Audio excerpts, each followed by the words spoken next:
Good evening. I'd like to call the City Council meeting to order. Will the clerk please read the roll call?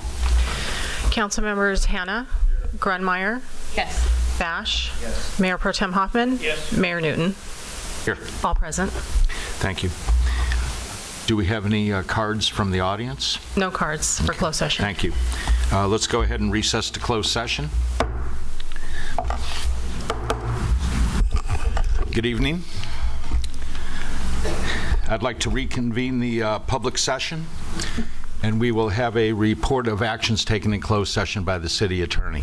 Yes, as indicated on the agenda, the City Council considered two potential litigation matters, and there are no reportable actions. Thank you, John. We'll ask you to rise for the Pledge of Allegiance and then remain standing for the invocation by Pastor Renee Parrish from the Beacon Hill Assembly of God.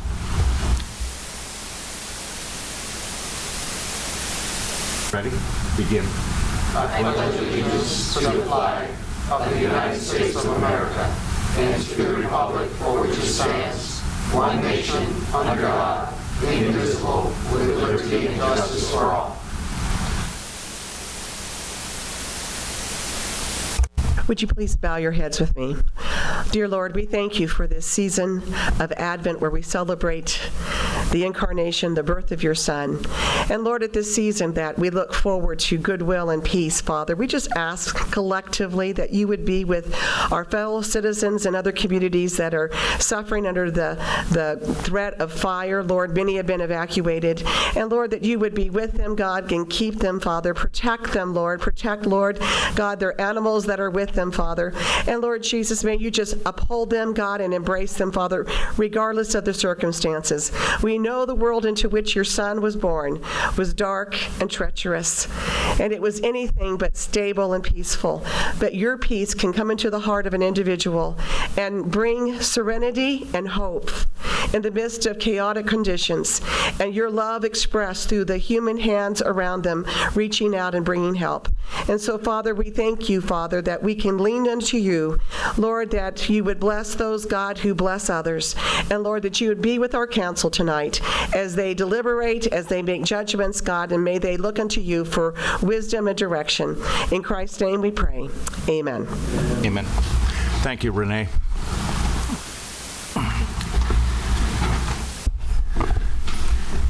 Okay, so we're going to go ahead and add a presentation to the agenda. I'd like to call Mr. Tony Barretto to the podium.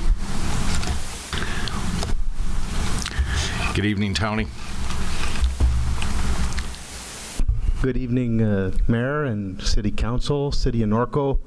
We're here on behalf of the Norco Horse Week volunteers.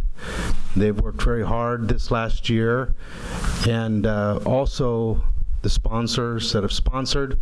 And we have one in particular. John, come up here. He wanted to continue the tradition that Walt Green and Stacy Green had kind of started and helping out extra besides the sponsorship for extra for what we had to do. So this evening we wanted to present two checks on behalf of Rose Eldridge for all that she's done one to the senior center and the other to the seniors and pets. So Diane, would you come up here, please? And we have two big checks, so we're very grateful for all the work. Evening, Diane.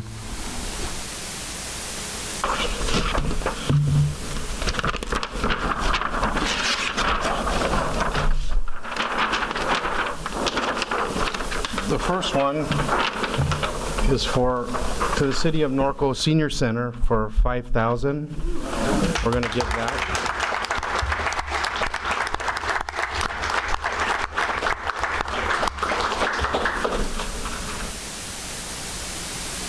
And on behalf of Norco Senior and Pets and myself, I would like gracious. So,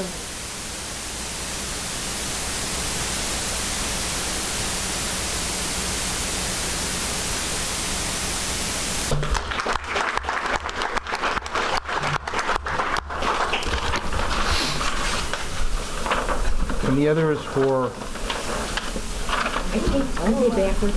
no, the other's 10,000 for the seniors and pets.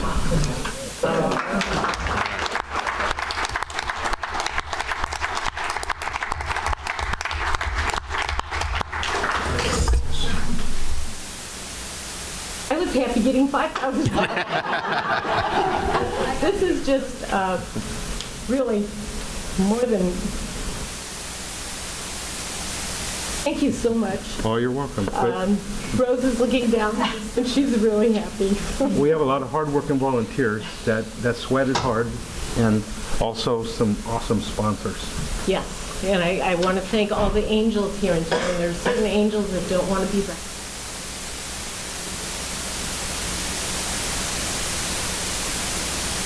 Thank you so much. And this one. And this one is for Brian. John. Merry Christmas. Tony, thank you, your organization for all you do for this community.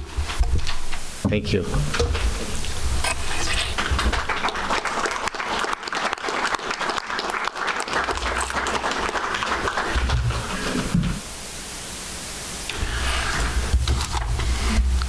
Well, let's get to the fun stuff. So now we're going to go ahead into the reorganization of our city council. And I'd like to check with the city clerk to see if there are any speaker cards on this item. No cards on this item. Thank you. I will now ask for a motion to nominate a new mayor. I nominate Ted Hoffman.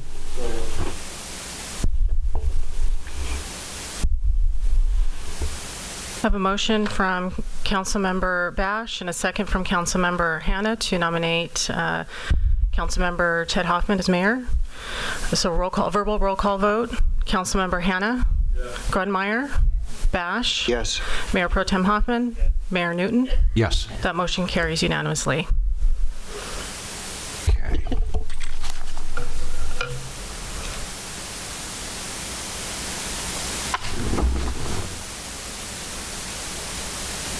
Ted, get up here, buddy. We'll go continue on to the next item for the reorganization of the city council, and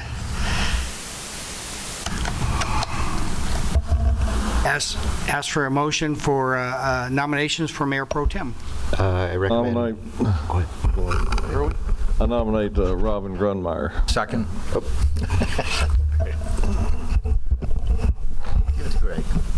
We have a motion from Councilmember Hannah and a second from Councilmember Newton to nominate Councilmember Robin Grunmeyer as Mayor Pro Tem.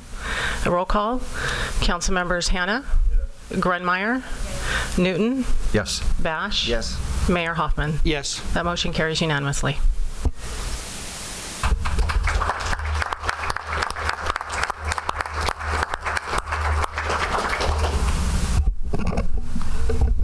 Cheryl, did you want to take that small time the change, or you want to do the presentation first? Presentation and then recess. Okay.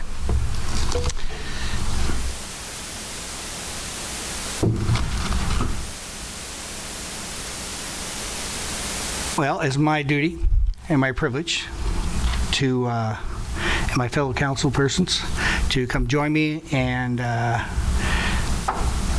Mr. Newton join us at the podium.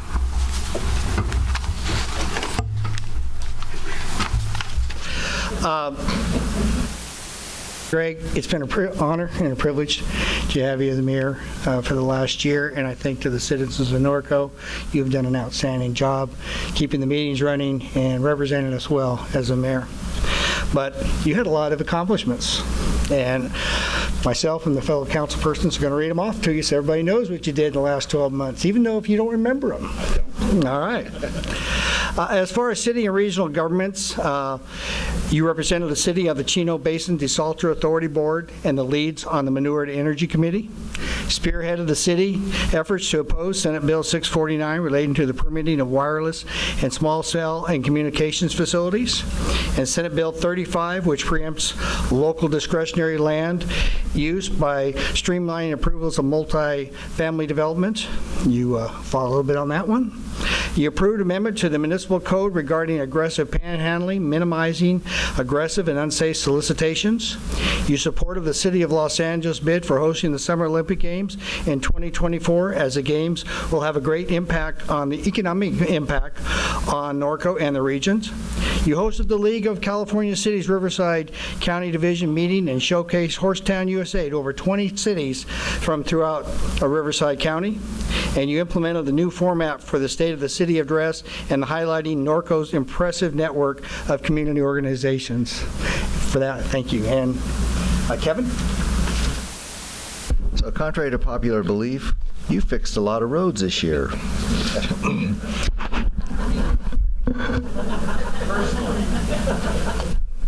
Capital projects, approved implementation and completion of various capital projects such as pavement projects on 6th Street, Corona Avenue, Market Street, and Golden Gate Circle.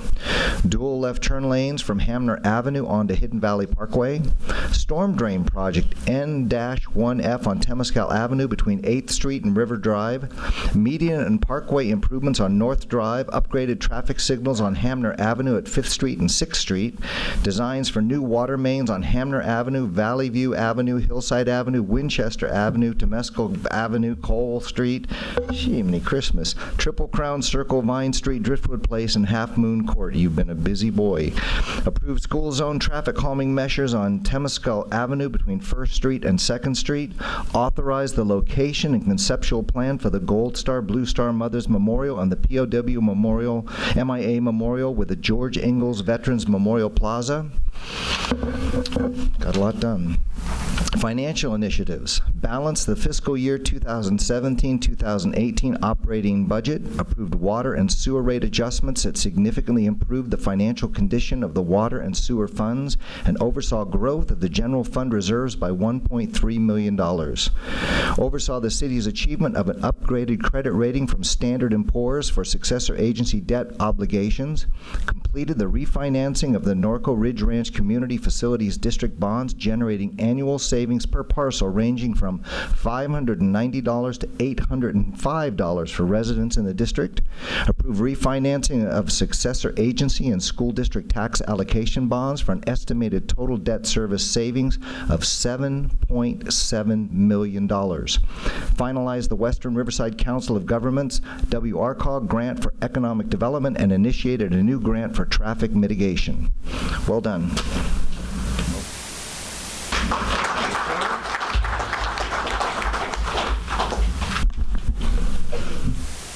Land use. You oversaw the accessory building ad hoc committee and the eventual adoption of significant changes to the regulations and review procedures, which made processing and application easier for applicants and easier for the Planning Commission to review. Oversaw the implementation and completion of the Norco Village Center, a major catalyst for economic development, and was a liaison for neighbors to address their concerns and questions to the city and developer. You also oversaw new regulations to amend and expand the approved uses in the C4 zone on 6th Street to encourage more commercial development.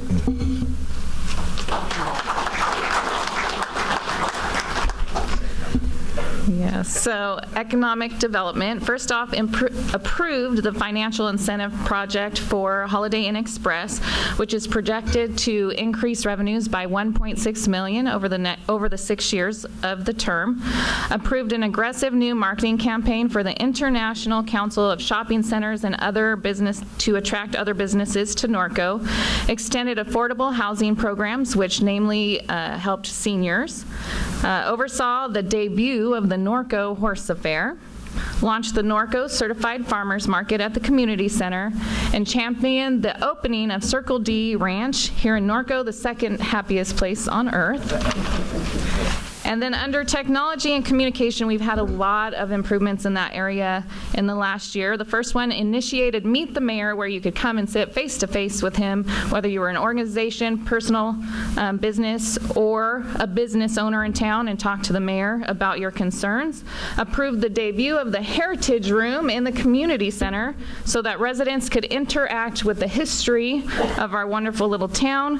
Approved a consulting firm to do the public opinion survey so that we could get feedback to the council on what the perceptions were of our city and what priorities people felt we should focus on.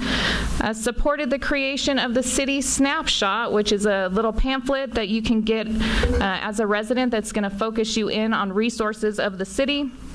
And then lastly, approved community outreach effort, giving residents an opportunity for in-person communication with city staff. So you've seen them at the farmers market, you've seen them at city events, and you've seen them a couple times in parks in a community near you. So, and then lastly, on a personal note, as a rookie council member, he's been my sidekick and partner in crime and kept me sane. So I appreciate that.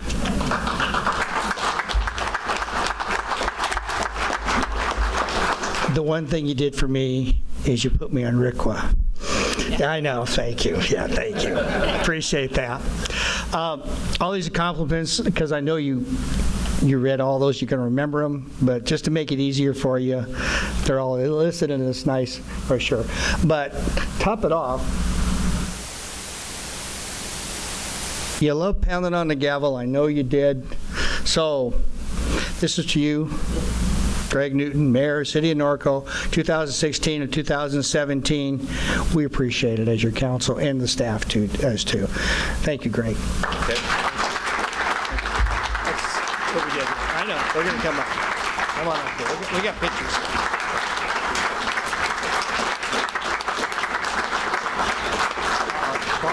The boss is there.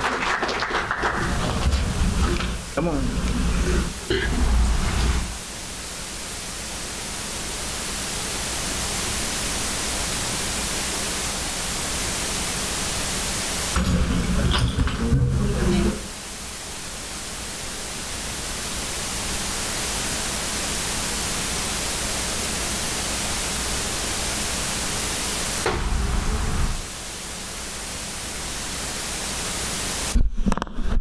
Cheryl told me I had to give everybody a 5-minute recess, but come on, don't run away yet. No. Tracy, Kelly, come on up here, come on up here. Come on. You know, behind every one of us is a family that spends a lot of time, and for those who don't know Tracy, Kelly, his daughter, who's a young man, they also spend, I want to congratulate you guys too. Allowing us to use him for the last year as the mayor, so thank you very much. Get a picture up there, come on. This is a family thing. Norco embraces its family attitude, so I want to make sure we do that.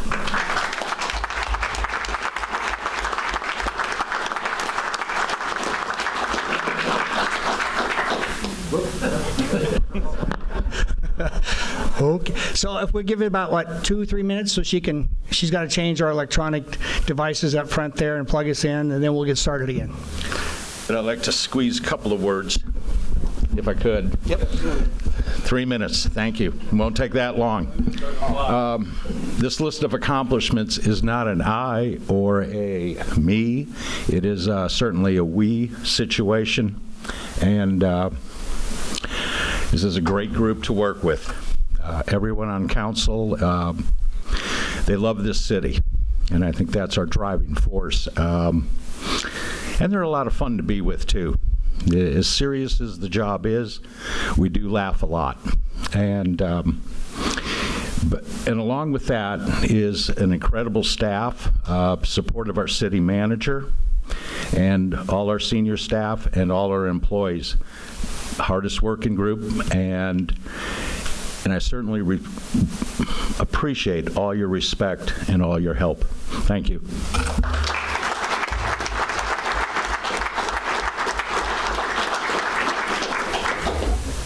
IT. All right, we're good. We're back in business. All right, move down to City Council business items. City Council communication reports on regional boards and commissions. Berwin, we'll start with you.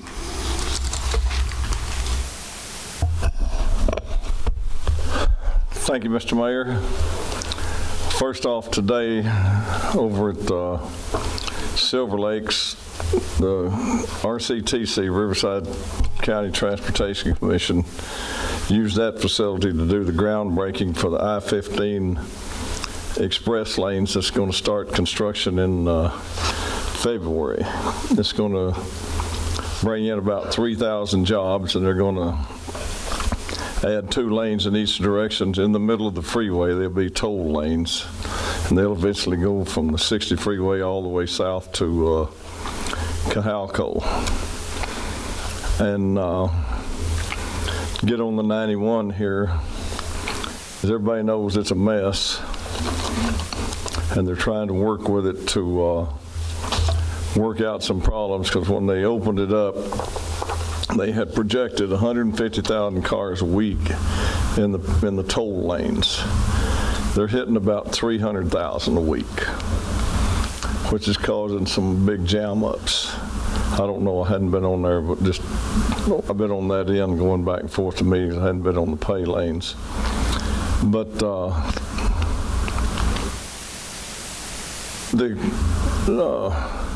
congestion on the eastbound 91-15 split to get in the toll lanes Monday and Tuesday is a half a mile backup during the rush hours. On Wednesday and Thursday, it's up to a mile backup to get into the toll lanes on the eastbound side. Friday is 1 to 3 hours. And the morning congestion on the westbound McKinley entrance Monday through Thursday, last up 3 to 4 hours to get into the toll lane. You won't be sitting there that long, but that's how long the congestion lasts, is getting on those. Friday is down to 1 hour. They have a big problem with illegal lane changes. People, instead of getting out of the pay lanes at the exit, they're driving on down a little bit further and going out where the entrance is. So now they've got CHP sitting at some of those, because it's a big mess and it causes a lot of accidents.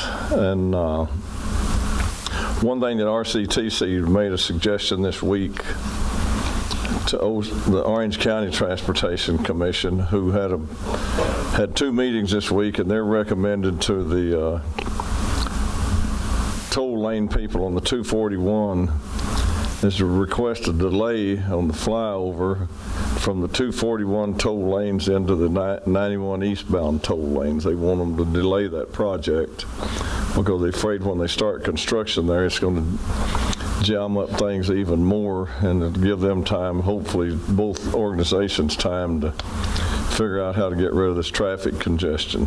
Like I said, I don't go on the westbound side going anywhere except I go to Riverside and back down to the 15. But they're working on that, and this morning at that groundbreaking ceremony, there was probably 200 people there. They moved it inside the restaurant there at Silver Lakes because of the wind. A lot of dignitaries there, a lot of the big wigs from Sacramento, some of the federal transportation people were there. It was quite an interesting meeting, and I was privileged enough to get to give the opening speech and the Pledge of Allegiance, and introduce the mounted posse who was out there on their horses doing the flag presentation of the colors. With RTA, not much going on there except December the 14th. The members of the committee that are in this area, Harupa, Eastvale, Norco, and Corona, we go down to the train station on Main Street and catch a RTA bus and ride it over to the Mission Inn It's called the Santa bus because Ike Bootsma used to be the mayor of Harupa. Mayor of Eastvale. He plays Santa every year, so he's going to be on there with his Santa suit and take us over to see the lights at the Mission Inn. And on New Year's Eve this year, RTA is offering free bus rides for people who have been out to parties. So they try to make the roads safer, and if you go to a party and have a few drinks, if you're anywhere close to a bus stop, you can catch a bus and go home. With vector control, they're still fighting the mosquito breeding population. It hadn't been cold enough to really get rid of them, but one good thing that we did, or I think it's good, is this last board meeting, we voted to buy 2 new Ford trucks, and Himborg was the winning bidder. So that makes, since I've been on that board, it makes about 8 trucks that we bought off of Himborg. So keeping it in the community. Thank you, Mr. Mayor. Thank you, Mr. Mayor. The only report I have is from the Unload Committee. We met on Monday evening at Norco High School in the Little Theater. Had approximately 50 students attend the meeting on Monday night. Our speaker was the Deputy DA for Riverside County. Very, very good speaker. She talked about drinking and driving and specifically what the consequences are for drinking and driving. And she talked about the fact that Riverside County is very severe on their punishment for DUI. So she talked to the students about that, and then she also has a personal story. She lost her sister because of a drunk driver, and so she shared that story with the students as well. So it was a very good meeting. And for January, we're going to come back to City Hall and reevaluate and look at how having the meetings at the high school with students has affected the meetings and how we would like to proceed forward for the rest of the school year. Thank you. Actually, I have several things. First off, RCA, there wasn't a whole lot to report, Riverside Conservation Authority, but we do continue just buying those wildlife corridors, so that's a good thing. WRCOG was actually really interesting this last time. Dr. Judy White, who's the Riverside County Superintendent of Schools, gave a report on the county schools and system. Interesting facts, there's 430,000 students in the district, or in the county district, 23 separate districts, 28 cities, 35,868 employees, 417 grades, and K-12 sites. It is absolutely phenomenal, the things that this district are doing, and what I'll do is I'll give this to Cheryl, and maybe she can send it out to the council. But it was a fascinating, fascinating report on the state of our schools. And of course, I had to put a plug in and say Corona Norco Unified School District, of course, was the best school in the district. And nobody said no, so I was pretty happy about that. But one of the other things, 4 golden bells. Robin, didn't you get 2 golden bells? 2, Norco High School. 4 golden bells this last year. And Dr. Brian McDonald was named California Teacher of the Year from Palm Springs. So I was pretty happy to hear about that. And then Erin Sassy, League of Cities, she gave a report. And I talked to her a little bit later about this. This coming year, the League of Cities, their primary focus is 4 things. One is public safety, securing additional funding for roads, pension sustainability, and homeless housing and affordability. And I asked her, I said, so I get that overall those are big problems, but how are you going to help each of the individual cities? And one of the things I'm a little concerned about is I don't quite think people realize that somehow we've got to find a nexus point, but also protect the individuality of each of our cities. So anyway, she's going to get back to me on that. And then one of the things coming up that we may have to get ready to fight is the cell tower folks, which is really AT&T, I think. They're trying to take that whole campaign to a federal level. And so we have to kind of look at that. And then the other thing we're hearing is that Hidden Valley is once again, they're going to make another run at Hidden Valley to try to put in high-density housing per SB 35. And I'm not sure how that's going to work because it's already zoned something, but I don't know how that's going to work. Anyway, that's what we're hearing. Went to Silver Lakes, had the dinner there. The food was terrific. Today I was really proud of Norco. We had about 300 people, 350 people there for the groundbreaking, which was fantastic. Sitting on the GG board, just to sort of give people an update, Norco L will be finished in March, April. A beautiful school. I mean, it is absolutely phenomenal. Went to the STAR meeting today. Just as a reminder, next Thursday at 12:30 is the Xmas party at the Senior Center. And I heard that Peggy is retiring, which I was totally shocked to hear. And those are big shoes to fill because she works with the party partners. She works with the kids. She works with the seniors. She is going to be greatly, greatly missed. A lot of you don't know this, but I've been traveling to Nuevo. I didn't go to the last meeting, but I've been watching the supervisors, and as some of you may know, they're going to be building 8,000 homes in Nuevo, and they're exactly where we were when we became a city, except they waited too long to get off the dime. One of the things I keep telling people is Norco's a target to developers with just a bunch of land with nothing on it. So I think we need to really watch Nuevo a lot. Suffice to say, I supported Mr. Jeffries on this one. I think the other three, anyway, I like them, but anyway.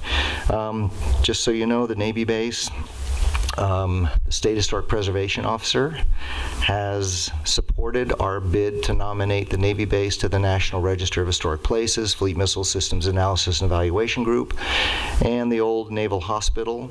It still has to go before the commission, but we have gotten letters from people all across the United States, and it is huge. It is a huge reversal on the part of the Office of Historic Preservation on this.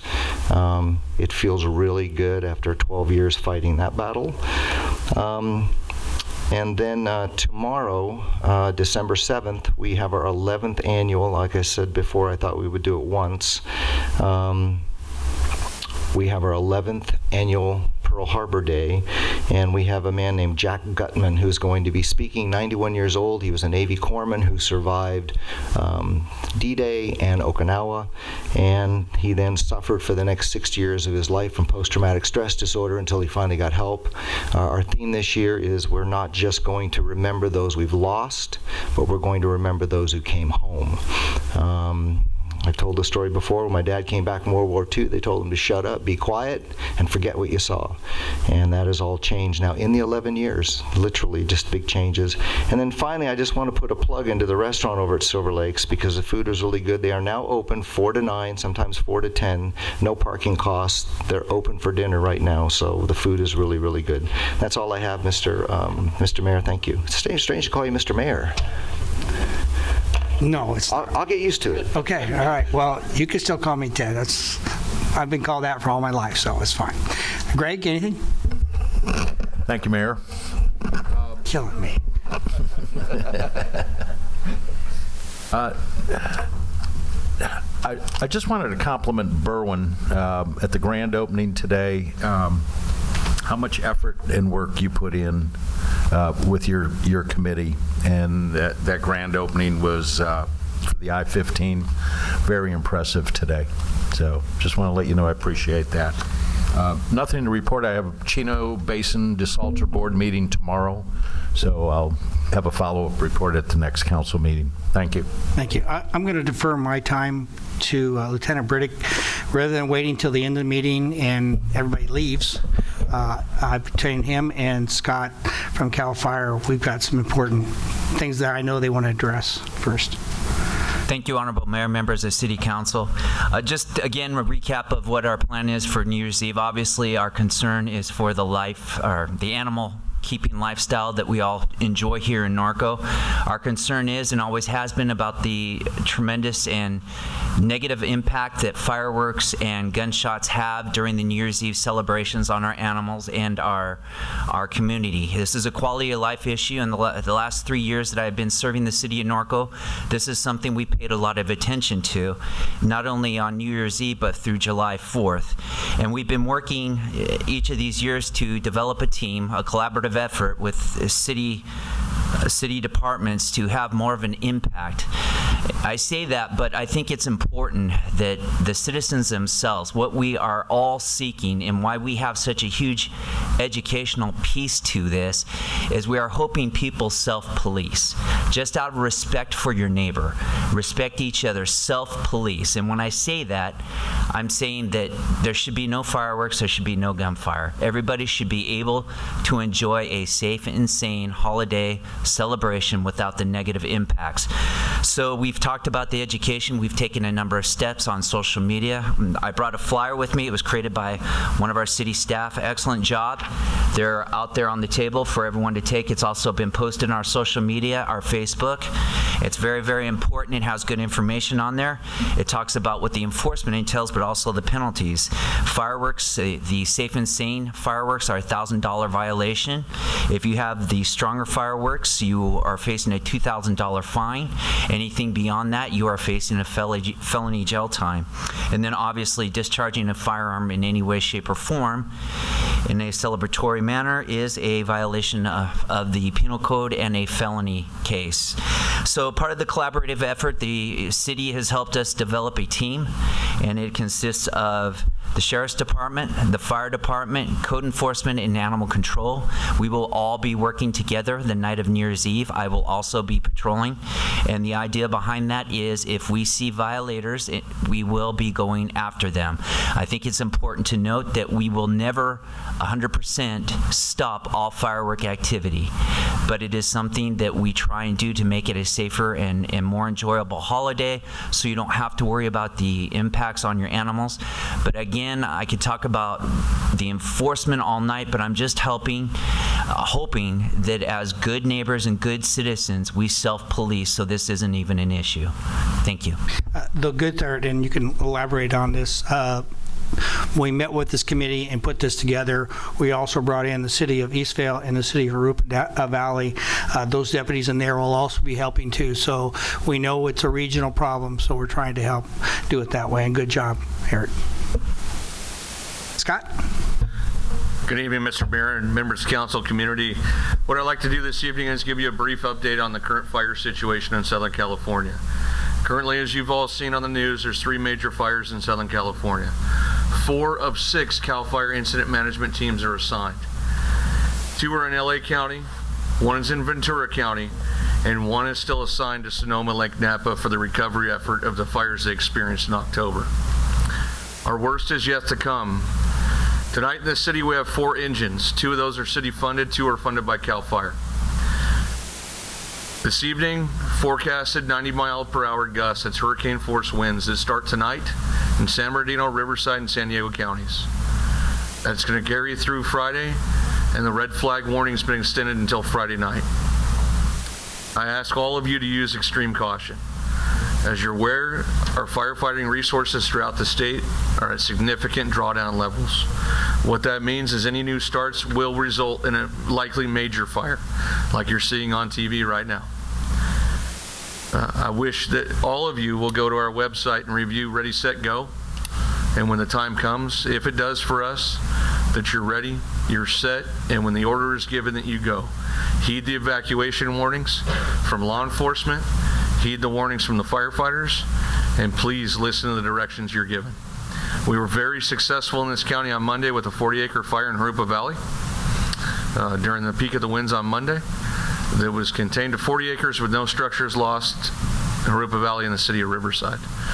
Please be diligent with your safety. Absolutely no outside burning through the weekend. And if you see smoke, please report it. Report it early. And any firework activity, please report it immediately. Thank you, Scott. Yeah, it was terrible to read about those horses up in Ventura and the loss of those 30 animals up there in that barn, the stables. It can happen anywhere. So just as Chief said, just be cognizant of that when you're out and about and everything else. All right, bringing it back here. Item 4, public comments. And, oh, I'm sorry. See, I knew I goofed this up. City Council consent calendar. Is there anything on the calendar somebody like to pull? Motion to approve. Second. You have a motion and a second?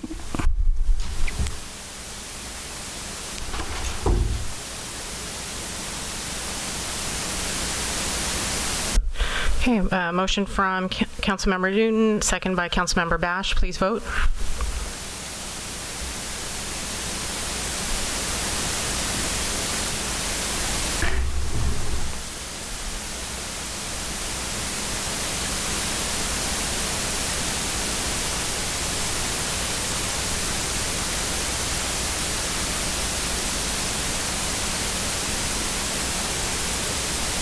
That motion carries unanimously.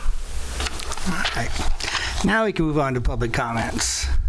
Just a reminder, this is one time when persons in the audience wishing to address the City Council regarding matters not on the agenda may speak. Please complete a speaker card in the back of the room and present it to the City Clerk so that you may be recognized. Cheryl? Yes, Mayor, I have a few cards here. First one is Jeff Cahan.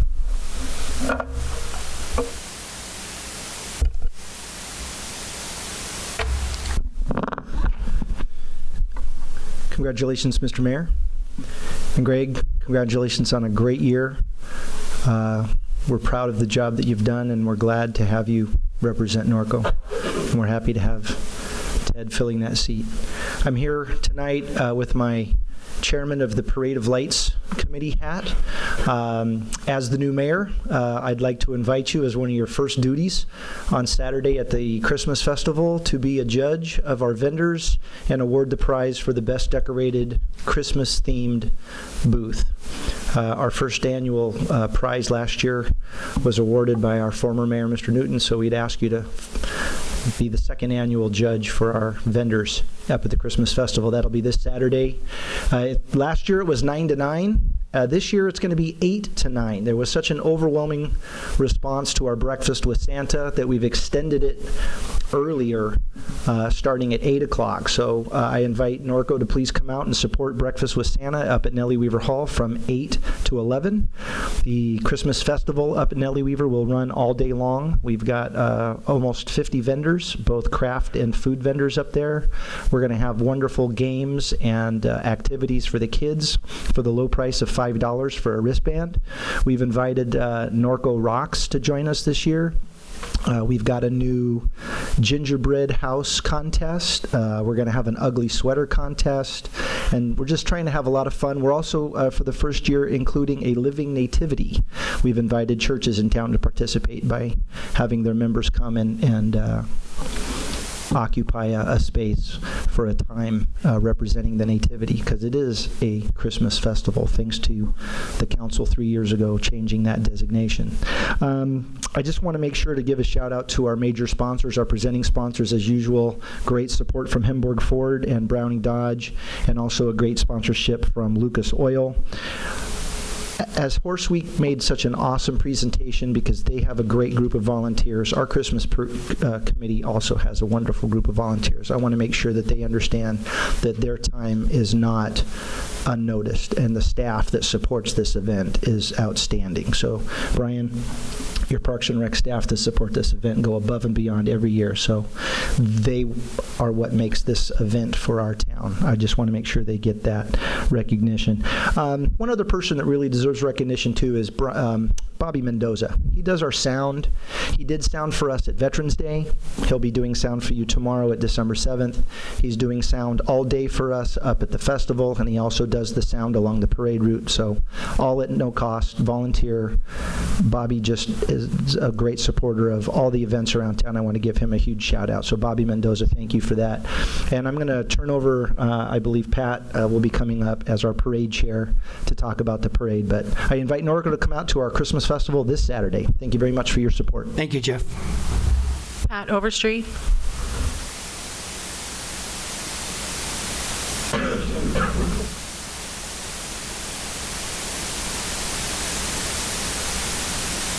Hi, Pat.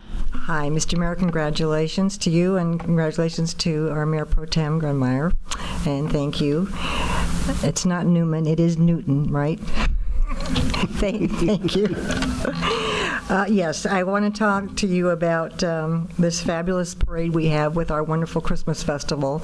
Again, we have 51 entries. That's always almost twice the size of our Horse Week Parade and our Labor Day Parade. The walking groups come out for these, and so we have for every walking group, we do have two equestrian groups, but it's going to be fantastic, and we really push the fact that they really need to be lit, except I get corrected. Don't say lit, say illuminated. So they're going to be highly illuminated. We also have a very surprise Grand Marshal. I'm not at liberty to tell you who, but it's going to be a wonderful surprise. I think the city will be, citizens will be greatly pleased. Our hometown hero is going to be honoring 100-year-old Joe D'Annunzio. And I think Jeff went out of his way to get tried to get a 1917 Model T or Model A or something like that, since Joe was born in 1917. But I guess we're going to put him in a 1912 coupe of some sort, which is just fabulous to look at. It's going to be a wonderful parade because we have 4 bands this year. Usually we struggle to get at least 1 band. Well, we've got 4 bands, so that means in our 4 divisions there'll be a band in each division. So it's going to be wonderful. I hope you come out. It starts promptly at 5 o'clock. Bring your long chairs and your warm clothes and get your place on 6th Street. And I think it's going to be probably one of our best parades, so I want you to be there to enjoy it. Thank you. Thank you, Pat. I'll be driving the NART trucks, so one of them. I know you do. Thank you. I defer. I did go to the NFR because I came back to be part of that for you. All right. Nicole Hansen.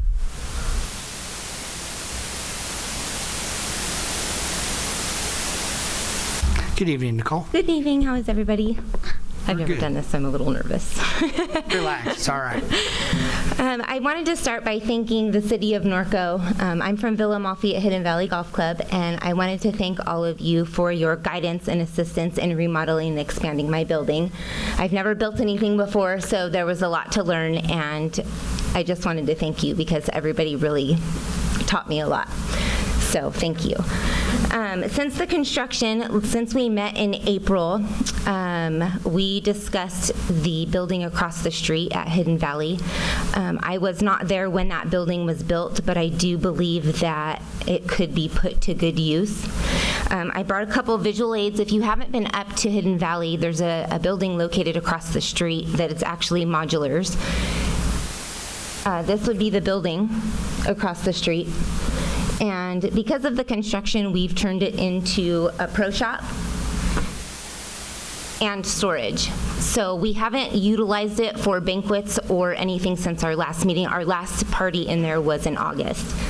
So as of now, if you can see, it's been turned into, when you walk in the front door, this is the pro shop, because we did gut out the pro shop and turn it into part of the banquet facility. And then it's been being used for storage specifically.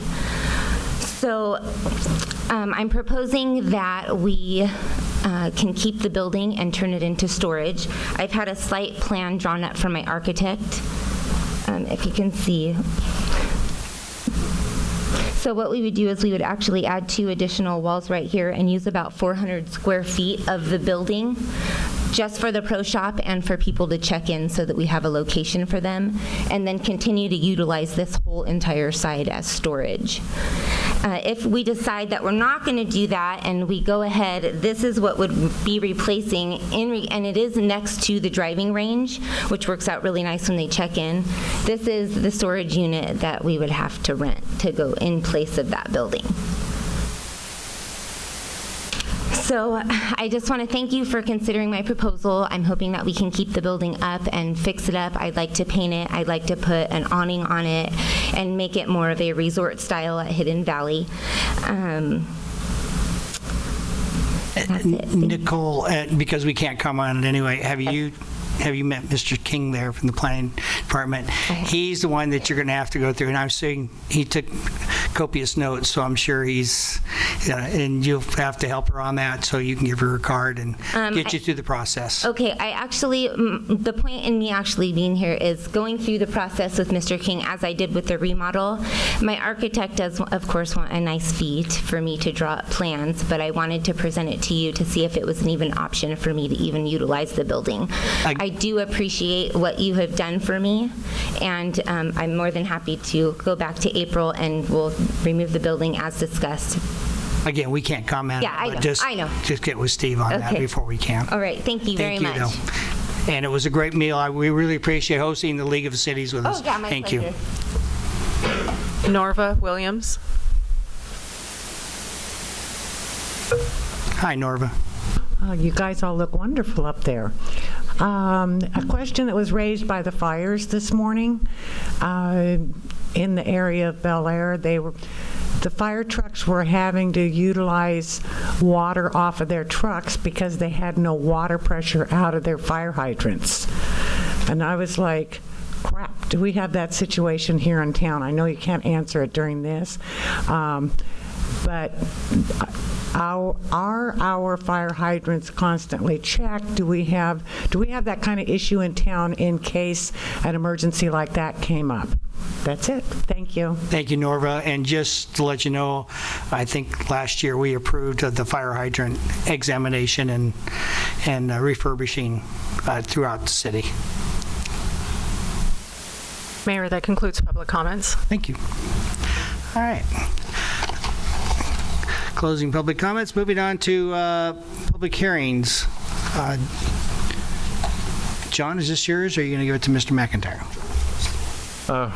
Ultimately, I'm going to give it to Mr. McIntyre. This is as you recall, at the last council meeting, the City Council adopted a resolution indicating they wish to further investigate the potential of forming districts as opposed to at-large voting. The statute requires that there be a series of public hearings. This is to provide input into potential maps. This is the first of those hearings, and we have the consultant from the demographer here to kick off the process. So, Mr. McIntyre.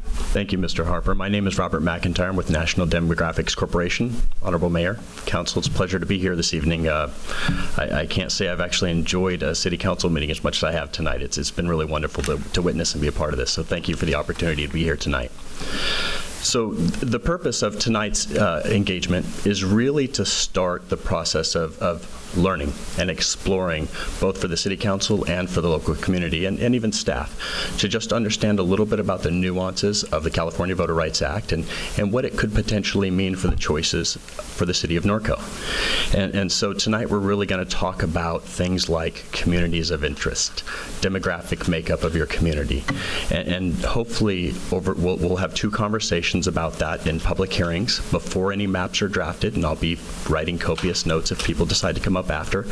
And then at the third meeting, we will bring a first set of draft maps. And those draft maps will have the input of what notes I've taken, but no direction from the council at that point. So we will come and bring you what we consider objective and legal maps. And they're really called draft maps because they're intended to spur discussion. And so we'll talk now about communities of interest and how your community considers itself being split up under the law. And then with the input to the maps, we'll define and tweak and hopefully work toward a final version that your community and the council is comfortable with. So with that said, I'll quickly move through.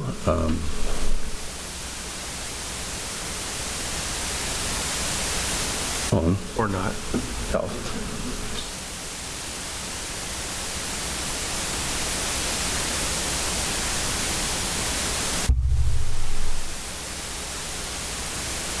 The metal plate in my head, I'm sorry. Thank goodness we have IT guys there. Take it over and hit it on the chair a few times. Yeah.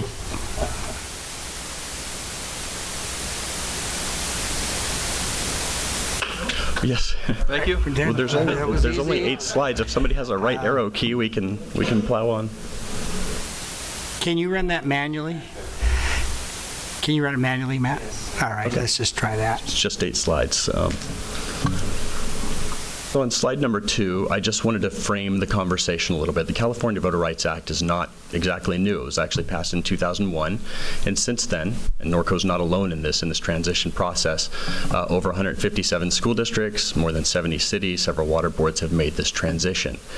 And the California Voter Rights Act as a law is not particularly well written.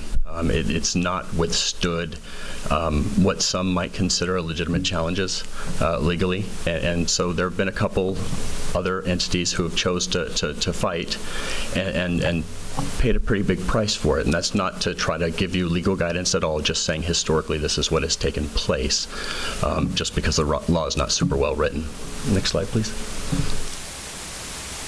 Well, obviously we need to change the first date. Today is the first pre-draft hearing, and like I said, we'll come back with a second pre-draft hearing, so there'll be no maps to talk about for the first 2 draft hearings.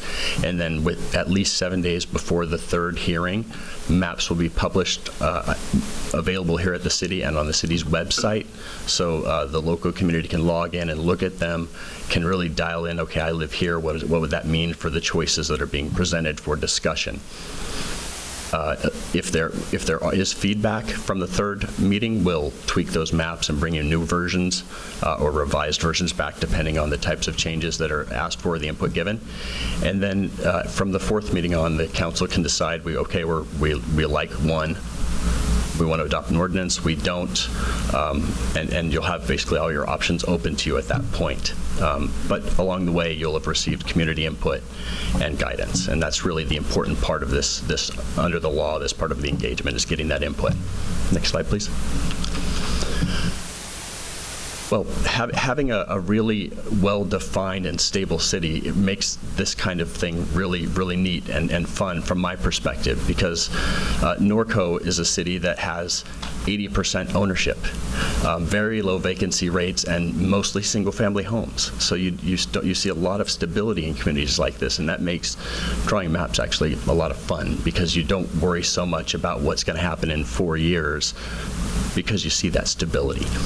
And so when we look at the demographics under the California Voter Rights Act, we have to use total population from which to divide up the districts. And so in this case, Norco, according to the 2010 census, had 22,800, and we have to use the census and total population from which to make our division. And so each district would have about 4,560 residents, roughly, give or take, people moving in and out and the size of households. Then we have to look at protected communities, and the largest protected group within your community is the Latino community. It's 30% of your total population and 22% of your citizen voter age population. By Southern California standards, that's a relatively low percentage, and so that group doesn't form a majority or plurality with any other group here in town, and we'll talk about kind of where everybody lives in just a second. Okay, next slide, please. So to frame that information, the dialogue, the process, the demographics, we do have to frame it using the law. And so the Federal Voter Rights Act, equal protection and no gerrymandering, meaning you can't use just race as a criteria with which to draw your lines. But that doesn't mean you can't use things like language, culture, political beliefs, other things that really form up more the idea of communities of interest rather than purely racial. But there are traditional mapping criteria that we want to talk about, because this is really what spurs the local conversation, and that's really around communities of interest. So when we draw these maps using the communities of interest, we also must draw them in a way that's compact, contiguous. I can't split one side on the one member on the east side of town and on the west side of town with other members between them. So it has to be a continuous boundary. But we can use natural boundaries or man-made boundaries. Maybe there's certain dividers within the city, like the freeway running right through it. That's a man-made boundary that often is used as a dividing line in certain communities. And one of the things that we try to do as a demographer is we want to respect the will of the last election. So we don't go out of our way to intentionally group council members together. And so we try to draw smart maps that take into account all of the factors and, where possible, respect the will of the last election. Next slide, please. As I said, Norco has your city has a very low Latino population, and when we look at where the Latino population lives in town, it's right up against the freeway. And so you see in the very south and in mid-north, right up against the 15 freeway, that's where the highest concentrations of Latinos live in town. Now, where you see the other red block and green blocks where the arrows are not pointed, it looks like a higher density of Latinos in that particular neighborhood, but it's not a dense neighborhood. So there's only a couple people actually living in there when you look at that voter block. And so it looks heavily weighted where it's really just a lack of density, lack of people in the area. Next slide, please. So as we transition more into the engagement portion with the council and the local community, we have to talk about what communities of interest are. And so I wanted to just kind of provide some examples that we've seen in other jurisdictions. Some communities are really attached to their local elementary or high school. So you see school boundary zones being used as a reference point for communities of interest. Sometimes you also see man-made things like the freeway or the prison, things that have existed for a long time, they're not going anywhere. Also parks. Sometimes you see a lot of civic engagement around parks and communities that share a common value set, living around certain types of parks and monuments.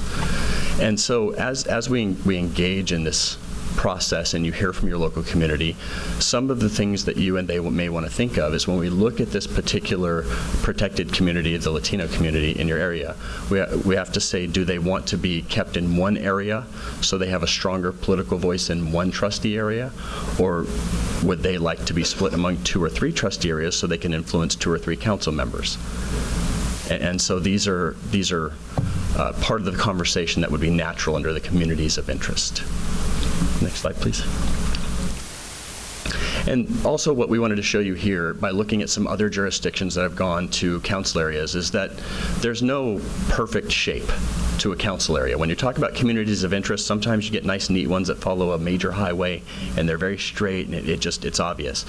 But for example, if we look at the center map with Pasadena, you can see all the kind of fingers all running to the same line, which is at the top of Area 7, and that's Colorado Boulevard. And so all of the council members there said, yes, we need to represent the entire city, but that Colorado Boulevard, which is the economic engine of our city, we all need to have a stake in to make sure that we're kind of sharing in the responsibility of what's happening in our city, since most of the people are going to that part of town. On the Glendale Unified, you see natural man-made barriers being used with the mountain kind of going diagonal between the A and C markers. And you see that their school board attempted to really spread out across multiple high school regions. And so they were trying to say, we want shared responsibility so there was no horse trading at some point in the future. I thought I'd get a little bit with that one, sorry. And so you have similar types of decision-making criteria being used among different cities. Compton very much used major highways for their dividing factors. And you can see South Pasadena, they wanted the whole north-south stretch, so they had narrow, long areas in theirs. And so we wanted to just really start your public engagement around the idea of communities of interest and what's possible, recognizing that you'll have mixed views on whether or not the city should be doing this, and I will be taking copious notes, and so by the time we get to the third engagement, we'll have some good draft maps to spur that discussion. Do you have any questions? Council, have any questions of staff or Mr. McIntyre? Greg? Kevin? Rowan? Kevin? Just to reiterate, you're on your schedule and to fill in the blanks that we had on your one slide. Tonight is the first public hearing. December 20th will be our second public hearing. Depending on what we do here, we have to decide if we're going to meet January 3rd or not. But if we don't meet at the meeting as council, we'll have January 17th will be our third one. And then I believe we're going to do 2 of them on February 7th. That'll be 4 and 5 to adopt, where we adopt the ordinance changing to district elections if we decide. That's where we decide. So for the public, that's your calendar, so we can get this done in 90 days. Is that right, John? Yeah. Okay. We'll update the slide and send a new deck over to the staff. All right. Having no go to public hearing. Open the public hearing. Cheryl? Any cards? I have one card, Mayor. Jeff Cahan. Card. Wow, only one card. Well, my position hasn't changed since the last meeting, and just to be clear, I'm here as a resident. I'm not a big fan of this whole concept. I think a lot of the residents spoke last meeting that this guy from Malibu, he's just out to make money. And we have to all bend over and change how we do things here in Norco for some guy that doesn't even know us, doesn't know our city, doesn't know our history, our culture, or anything. So I know you need to go through the motions. I know that you need to at least kind of talk about it and have a plan in place. But I would really ask that maybe we need to, out of that big list of people that fought them and lost, maybe we need to make history and be the first ones to win. Think about it. I know it might cost us some money, but at some point, some fights are worth fighting, and I'm not sure I want to see Norco get split up. I don't know that our city's going to run the way it's been run. I enjoy having 5 council members that I can go to, and not just one district representative that's going to care about what I think and have 4. And that's just human nature. I'm not saying that you guys are bad or whoever future council members are going to be bad, but it's politics, and I understand. If the person doesn't live in your district, they're not going to hold as much weight as somebody who lives in your district. And I just wonder how that's going to impact the relationships and how our town functions and how our city council functions and who they listen to and how they listen. And just the fact that they're splitting us up, that doesn't sit well with me. So I know it's a huge fiscal gamble. I know we don't have a lot of money to just throw away, but it could be an investment on saving our history and our culture, and we might be the ones to win. Because if we don't have the problem that act was trying to address, then why should we have to knuckle under? Because the guy wrote a letter. I don't know. I know you have to look at the maps, but I would also seriously like to hear some conversations about what we might be able to do. I don't know what the status is of, was it Poway and that legal action, if that's been moving forward, if we can become a part of that or something. But every time I come up here, I'm going to be opposed to this whole plan. So that's my position. So thank you for listening. Thank you, Joe. I have more cards. Yeah, I figured that. Norva Williams. Hello, Norva again. I am really just flummoxed and concerned about this whole thing. Is there going to be any consultation done with the Latinos in our town? Is somebody just saying the Latinos want this? Does it not legally have to be done? A group of us have talked to many of our Latinos in town, and they're astounded. They're like, we don't want this. Where is this coming from? I don't know. It seems to me that should be a way that we could address it, that the Latinos that we're fighting this for don't want the battle. So, do they have a say? If we have 20%, that's approximately, 5,400 people in town are Latinos? Really? And they all live right there alongside the freeway? I have a problem with that. I really would like to see all of this proven. I would like to see the real stats on it. I'm sure that hopefully, John, you were just doing Nat's ass on this and following it just to keep these sneaky assholes from doing this. Thank you. Jody Weber.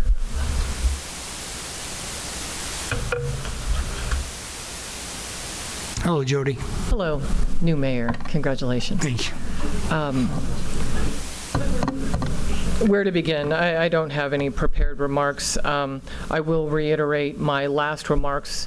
In the event that this matter does proceed with litigation, I contend as a state commissioner on the Citizens Redistricting Commission that based on my experience, my understanding of the demographics of this particular community, it is not likely that you will ever be able to create a continuous compact district in such a manner that will ever protect the alleged need for a Latino voting district. You certainly will not have the numbers to do that. You will not also, based on the demographics and the numbers that you've seen on the slides, be able to create any influence districts either. So I would contend that it's not conducive, and nothing that would likely ever be drawn in this scenario would ever be able to achieve the contention of creating a necessary Latino district. But in the interest of needing our line drawers to actually have some information, there's a couple of things they need to look at. I'm a little dissatisfied and disheartened by the fact that we didn't come here with something more substantive, to be honest with you. We already saw this entire presentation on the last city council meeting, so I actually expected a little bit more understanding of our community and our communities of interest that we actually have here. First, we do have landscape maintenance districts that cover about 1,000 lots. You need to consider the possibility whether those individuals should all be placed in one district or the possibility of it being split up, so you have more than one council member that should have some interest in the LMDs. And actually, our line drawers should be educated as to what landscape maintenance districts are, the impact of the city council, and when you can't vote on them if you happen to be in a particular district where the landscape maintenance districts exist. Also, you do not have contiguous landscape maintenance districts because you've got the other district that's over there near the bluffs versus 4 and 5 or whatever's on the hills. So you have to take a look at those demographics. You also have the freeway that will separate it. I don't think it would ever be possible to create, because you're not going to have potentially the same communities of interest up and down the 15. If you were to try and create that, that's going to be a problem. You need to look at the demographics of the hills versus flatlanders, right? We've always heard that, and that's not been a very positive description of the differences and the divide that will potentially happen based on the geographics of this particular city, which is also why I'm against districting overall. So just to give some impact, there also has to be some discussion of the population. One other aspect I'd like to point out is there's a difference in your numbers. On your slide from the prior council meeting, you indicated 5 districts at 5,413 residents. Today, that changed. This slide says 5 different districts of 4,560. There's a difference of 853, and I'm not certain where that population comes from. Also need to consider how you're going to put the deal with the prison. Thank you. Thank you, Jody. Linda Dixon.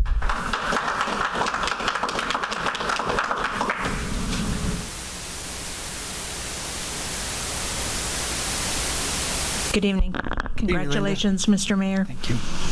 I have to agree, this presentation is sorely lacking and not very substantive. And I think that to put the cities that he did and the criteria that he did alongside our little community, he's definitely not done his homework.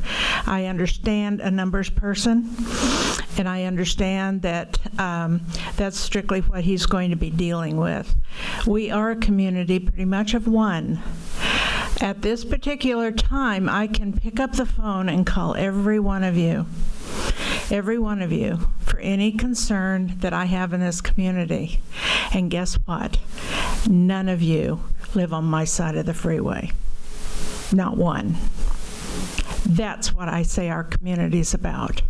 It's not about this. And I'm going to agree with Jeff. Every time I get up here, I'm going to say fight. Because if the money is not spent in a fight, what good is it going to do when we no longer have our community? Thank you, Linda. Ed Dixon. Ed.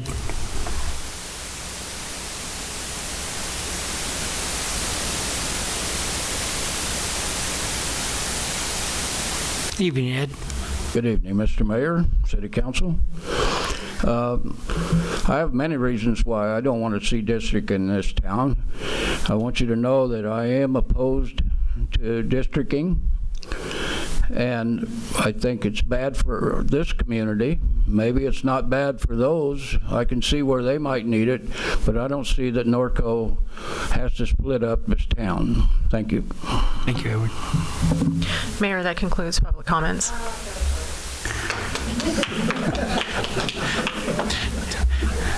All right, we're going to let you go on this one, Pat. Come on.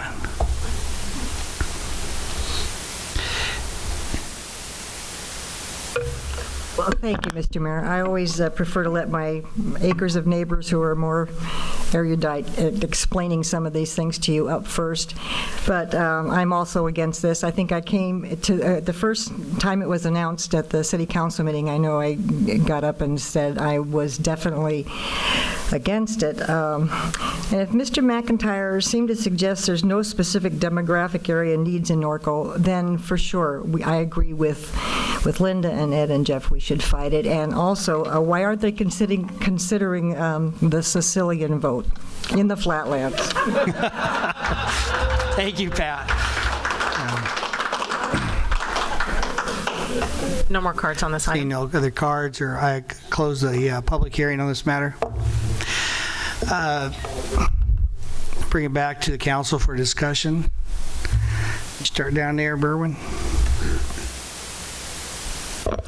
I have nothing at this time. I want to see a map whenever he gets them drawn up so we know what we're talking about on splitting up the city. I know I'm not for it, but I think to make a better decision, I got to see a drawing on it. Okay. Robin?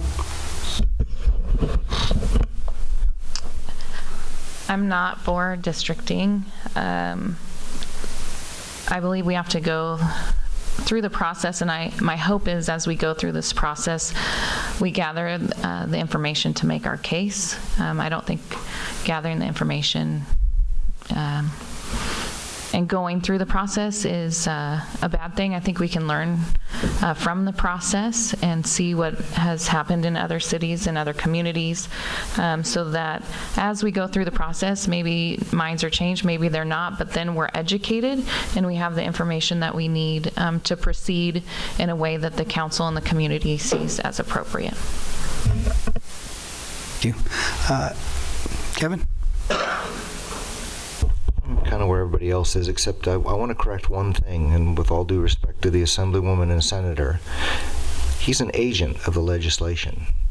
That attorney is an agent of the legislation, and it's inexcusable that our legislation knows that this law was written for cities 100,000 more, and it's inexcusable that they are not helping us at this moment. We are a city of 25,000. We have been a hallmark of racial integration in the city of Norco going clear back to 1925. It is inexcusable that any attorney can watch this happen, because this guy's he's an ambulance chaser. And so what I'm hoping we as a city will do is, even if we go down in this fight, that we let the legislation know that we hold them responsible. And I think that we need to send a letter to them to ask them to do whatever they can to help us. We are a small city fighting to remain a community. That's all I have to say. Thank you. Greg? No comments at this time. Thank you. You know, I'm kind of like Berwin and Rob and everyone else up here. Nothing we really want to see happen to our town. Unfortunately, we have to go through this procedures. We are paying the demographers some good funds to help put this map together. I understand that most of us, I would venture to guess that if I had polled this room, there's 99.9% of you will tell me that you're opposed to districting. And so, but I don't think the demographer can put his map together that we have to look at in January based upon that. So I guess I should do is, I'm going to challenge you all to come back at our next meeting and provide the information to the demographer so we can come up and he can come up with some good information to build these maps in January. I mean, that's what this procedure requires. We have to go through this because of the law. And unfortunately, and Jody is right, she's done this before. This districting, the map drawers, as she calls them, it's difficult procedure for them. They need to know what. Oops. Okay. Okay, that's somebody got alert. Okay, Nixel. Oh, Amber Alert. Oh, great. All right. Well, anyway, back to what I was saying is, and I know, Mr. McIntyre, you probably got some information, but I'm sure that the information you need is basically how do we put these maps together so we can, as a community, decide what we have to do in January. So I guess I'd challenge y'all homework-wise and come back up with something that we can do. Tell your neighbors. Bring them here. This is your opportunity. I know we only have one card, end up having the 6 people speak. This is a community thing. We need to figure out what we're going to do with this. Because the 5 of us sit up here, and we need your input. We need your help on it. Does anybody else have anything to say? John, anything to close up with it? I guess, John, how do we want to close this? We have to receive and file, or? Yeah, there's nothing to receive and file. You just close the public hearing, and then we'll have the next public hearing. So we don't have to close this one? Yeah, all you do is bang the gavel. Close the public hearing? You right-handed or left-handed? No, Answer my question regarding the difference on the populations from last session and this session, real quick. The difference in population, I believe there was 2 demographic breakdowns shown. One had the prison in it, and one didn't. So what I showed you tonight did not have the prison. The one you saw last time did have the prison in it. For those you didn't hear, we removed the prison. So it's 853. Per district. Per district. Okay, right. Thank you. Thank you. All right, I did close public comments, but this is an important issue, and I'm not going to do this very often, but. Follow-up question for your question. 2 weeks seems like a long back with information. Residents emailed the city. That kind of information. Absolutely. Yeah. Absolutely. Because you back with little information, get it in 2 weeks. Time wasted. Yeah. Yes, absolutely. Email or handwritten or personally delivered, anything you like. The city manager just told me that you and your friends or anybody else can email the city clerk with that information regarding the districting. Even if it's a big no, that's at least we'll get an information. We need to get this so we can go through these procedures correctly. And like I said, we have to go through this motion for the next 90 days. Mr. Mayor, I have a question. So are we still going to have council people that will go with the demographer and show them the bluff, show them the hill, show them that we talked about doing that at one point? Yeah. Go ahead, Joe. I mean, are we going to do that? I mean, so that they know? If you want to do that, then you need to do it in open session.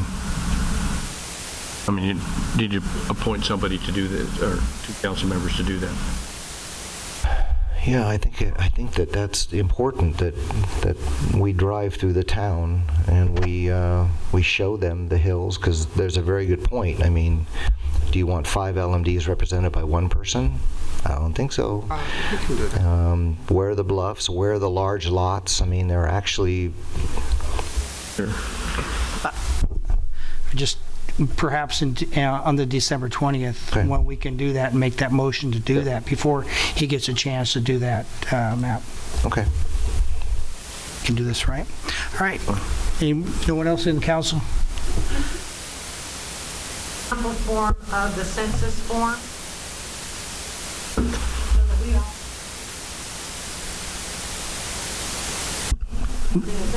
Most of that was online. Yeah, no, it's not like made up. I mean, there's tons of information by every voting district. It's the census information. As maybe you can help. Does it ask if you're Irish, if you're Sicilian? No. No.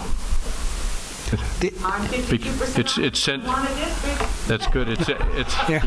It's census categories, and good, bad, or indifferent. We are bound by the California Voting Rights Act.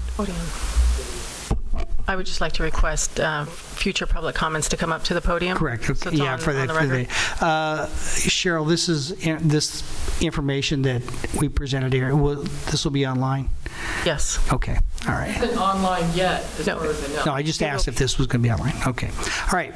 Bear in mind, we're going to close this public session on that. And moving on to City Council, City Manager, Staff Communications. Mr. Mayor, can I start? Yes, sir. Okay, this is what, the 11th year that we've had the parade? 13th, okay. Well, NARD's been involved in that parade every year. You know, we have our rigs in there for show. We have people scattered along the parade route in case there's an accident, and we have a horse ambulance that brings up the rear of the parade in case, and we've been lucky. We only had one or two slide incidents. The first year, a horse died with a heart attack before the parade got started. We've had a few horses get down in the pavement, but that was because of one thing or another. But I want to give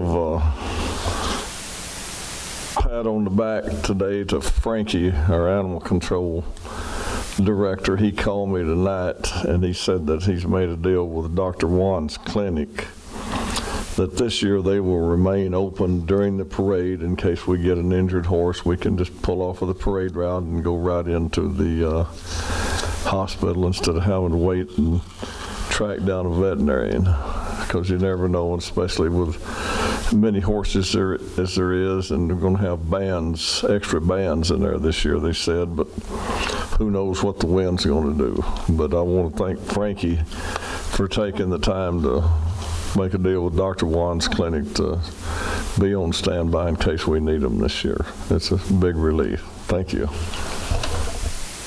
Robin? Kevin? Greg? Start over here. Cheryl, you have anything? Chad, I want to thank you from the report you get on the Streets and Trails Utility Commission and that report you guys sent us. I appreciate that and the hard work you're doing on that. It is a trails and the streets are a pet peeve of mine, so I appreciate the work you're doing there, and I'm glad you're challenging the Streets Utility Commission on it. Thank you. Steve? Brad? Gina? A little update. Today we went to market, to the financial market for the 2005-2010 successor agency bonds, and earlier we reflected a savings of $7.7 million. That's actually over $9 million as a result of the market today. Good for you. It was the same day San Jose went out with over $1 billion in successor agency bonds, so we felt fairly lucky. We had an excellent underwriting team, marketing team, of course, selling the city again for all its attributes. So really excited about everything that's going on right now. Good for you. Good for us. Eric, anything else? No, sir. You guys did a good job on the last couple of days. I know you've had some hair-raising events and some interesting things. Good doggy. Yeah. All right. Andy? Nothing. I'm going to finish this up real quick, and I want to thank my fellow council members for having the confidence and the faith in me to select me as their mayor for the 2018 year. We got some serious issues in 2018. You just sat through them. Reference the districting, the voter districting deal. We're going to be waiting into March for the revenue funding report and to see what we're going to do that. Some serious decision making. We're going to be looking at our budget again, and we have a very limited CIP funds. So what we're going to do to stretch out the dollars we have, Andy and the staff will work on that one, I'm sure. And it's up to us to make a decision on where we put the limited amount of money we have for our infrastructure. Then again, we're going to be faced with elections come November. And not only our local elections, but also the state and federal elections too. So we have a whole lot of projects coming up that I know Steve will be looking at, and looking forward to seeing the Egg Ranch project and seeing what they have to do. I think the rest of the council does too. It's going to make a impact on our city, one way or the other, hopefully a positive economic impact. So as we look through, and the one thing, and I want you to know, and I'm going to say it's my time to be up on the soapbox, there are 3 constants in life: change, choice, and principles.